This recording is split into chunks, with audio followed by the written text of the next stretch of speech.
like and subscribe, please.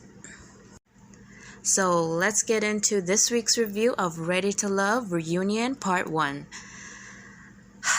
I'm actually really surprised that Chris and Amber are still together.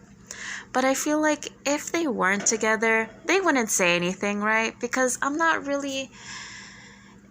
I don't know. Because like if you look at the other people in the cast when Chris and Amber were talking about their relationship, their quote-unquote genuine connection, I don't know. Is it just me, or I felt like the other cast members were giving like side eyes?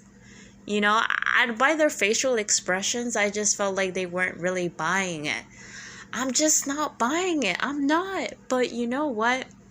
If it's real and they found love and they're dating, then who am I to rain on their parade? But I just don't buy it. Is it me? Is it just me? I don't buy it. I'm sorry, I don't.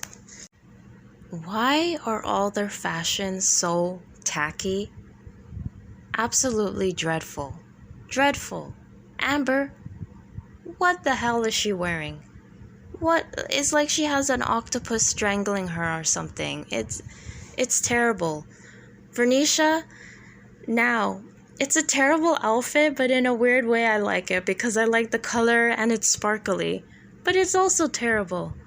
Alexis, oh my gosh, with the weird nude illusion, but the nude illusion is not even her skin tone, so it just looks weird.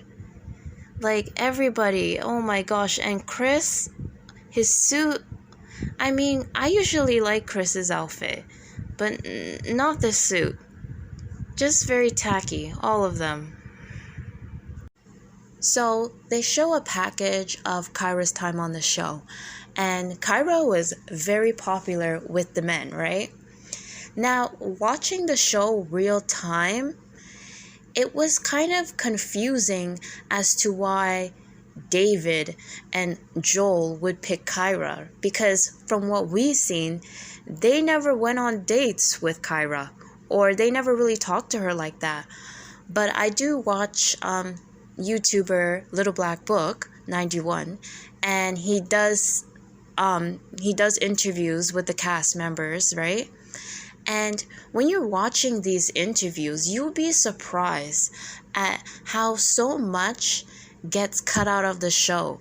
You know, the producers really have their hand in the cookie jar, and you can tell they're really manipulating the story. And I mean, that's the job of producers. That's what they're supposed to be doing. And I know this, but when you listen to these interviews, you really see what's going on, because they will tell certain people to stop dating this person, you know, stop talking to this person, only talk to this person on camera. And if you want to date that person, you need to get production's permission to date that person. So there's a lot of red tape and a lot of behind the scenes things going on. Even during this package, we get a scene of David on a date with Liz and Kyra. I don't know who else is there.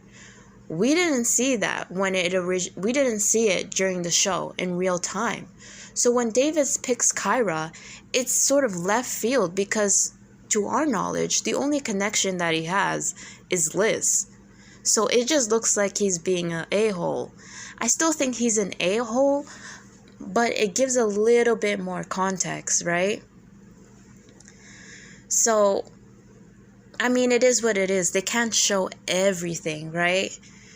So I just have to remember not to judge these people too harshly, because I guess there's a lot of things going on that we're not seeing. So after they show the package, right, Alexis, speaks up and says, you know what, I felt betrayed by you, Kyra, because, I was kind of wondering, why is it that all the men sort of shift over to your side out of nowhere?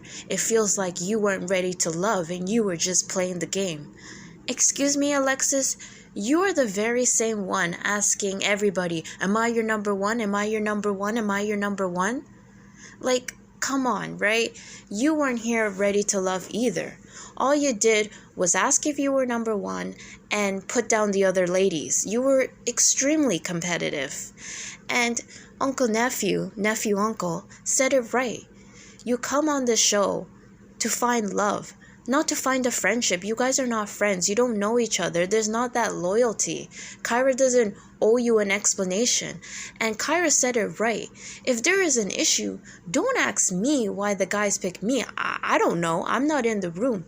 Ask them why they picked me. So I just feel like it's completely unfair to blame Kyra.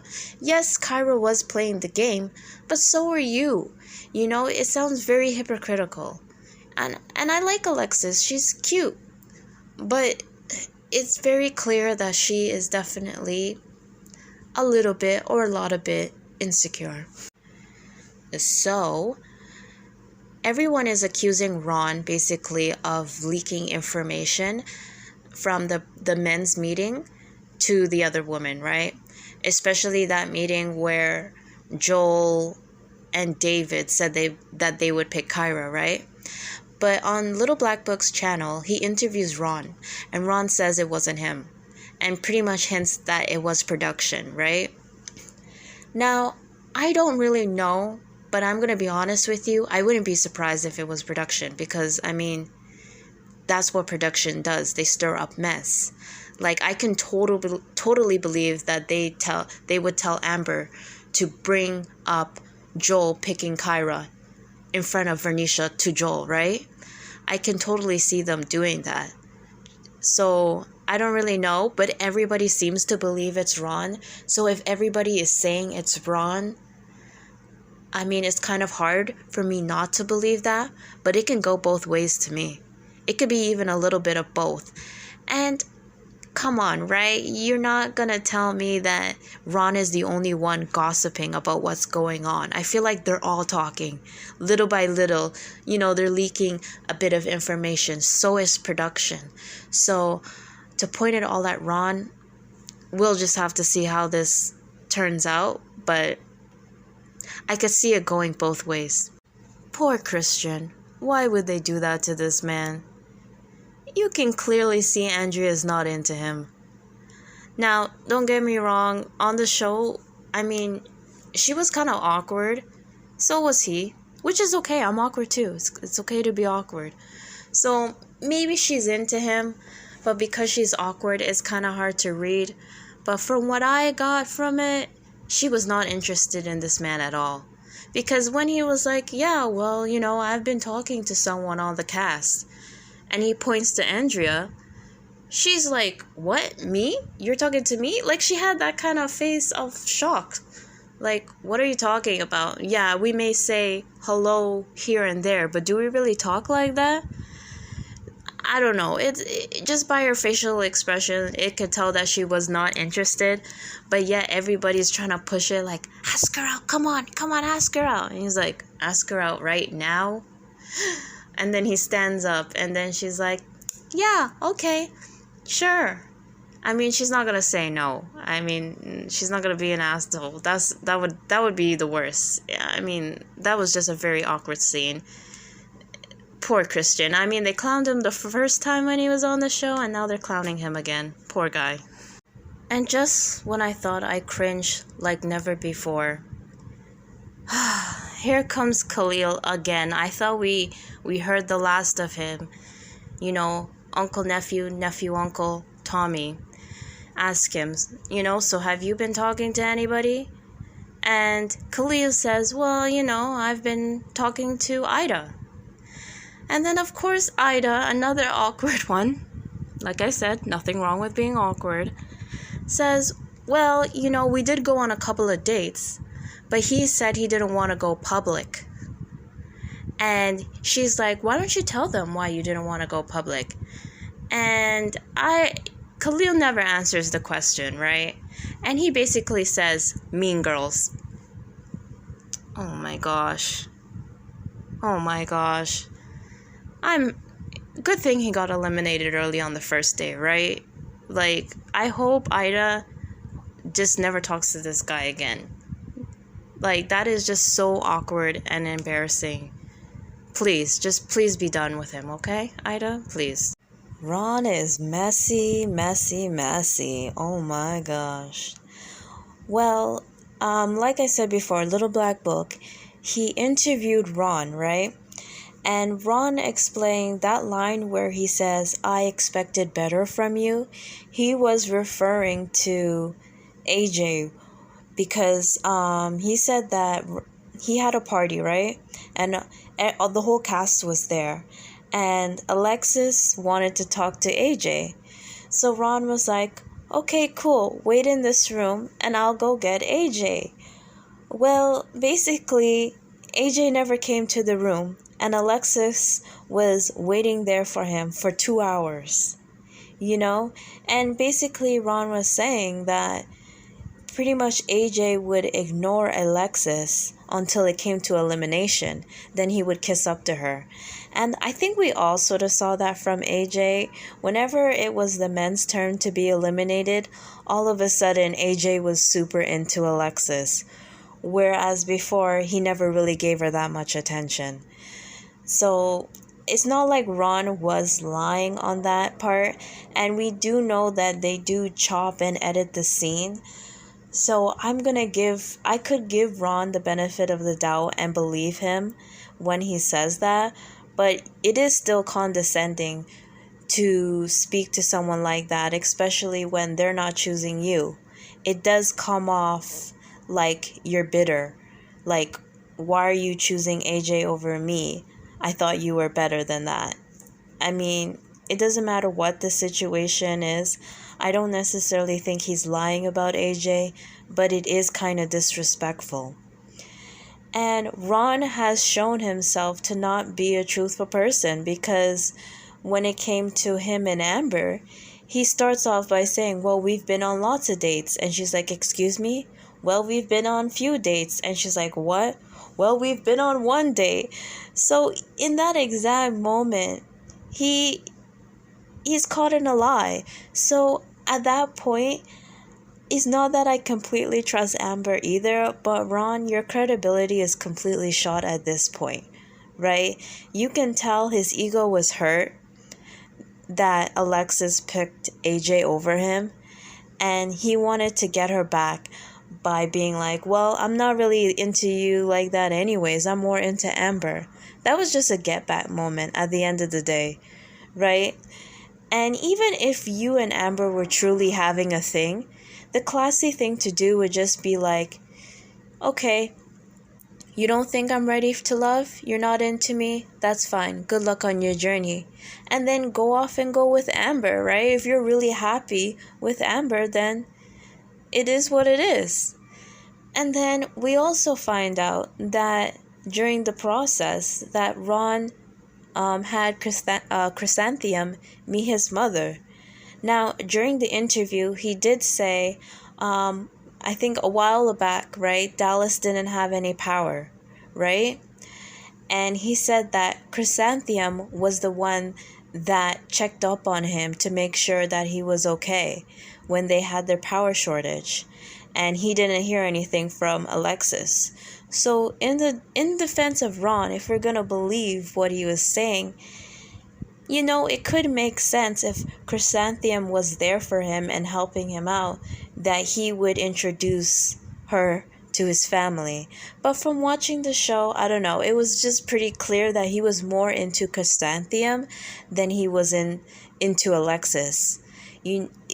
Alexis and Ron didn't even make sense to me to begin with, because she was very spiritual, into Christianity, and I didn't really get that from Ron. So I don't know why she went for him, and I don't know why she would go for AJ either. You know, it just felt like she wanted, like I said before, she just wanted to be chosen. She just wanted to be someone's number one. But Ron, he's just very immature himself. So they bring frickin' Frax center stage, aka Chrysanthemum and Stacy, right? Now, I mean, I do get the men's perspective that it can be hard to get to know either one when they're always together. Little Black Book interviewed AJ, right? And during that interview, AJ said that he would call Stacy, right? And Chrysanthemum would be there. And then, or he would call Chrysanthemum and Stacy would be there. So it is kind of awkward, especially when you're getting to know somebody, to have someone else that you're also trying to get to know be in the same room. I think that just leaves room for confusion, and nobody wants to deal with that. No one wants to deal with the awkwardness of, well, what if I'm more into this one, but this one's into me, and then I come off as a player because this one is telling what I said to this one, and I can see how it can be messy. It's not that you can't have friends, but I feel like they should have kept it a little bit more low key until after the show. Be best buds, but don't throw it in other people's faces, because it definitely backfired. But Stacy did make a great point where it's a double standard, where the men can have bonds and friendships with each other, whereas the women, they have to be competitive and at each other's throat, or else it's seen as weird. I will say with the men though, yes, they were friends, but they weren't clicky to me, right? They weren't frickin' fracking it up. You didn't see Joel always by Jason and Jason always by Joel. They could have their friends, but I felt their friendship, but I felt like they kept it outside the show. And I feel like that's what Stacy and Chrysanthemum should have done. You can have your bond, but you should have kept it outside the show, and you should have had a little bit more boundaries. I am so sick and tired of Kyra and AJ. It's just pretty clear that they're not meant to be. And that's okay. They don't have to be together. From the very beginning, from the very first date until now, it's just not coming together. And listening more about Kyra's explanation as to why she didn't, quote unquote, choose AJ is because, she wasn't sure and she wanted to keep dating. But right after the show, she said she went on vacation for 2 weeks. So, of course, they left it on a cliffhanger, whether or not they're together or whether or not she's still interested in him. But I don't know. I mean, they've been knowing each other before the show, and it hasn't worked out. During the show, it hasn't worked out. After the show, it hasn't worked out. It's just pretty clear to me that they're not meant to be,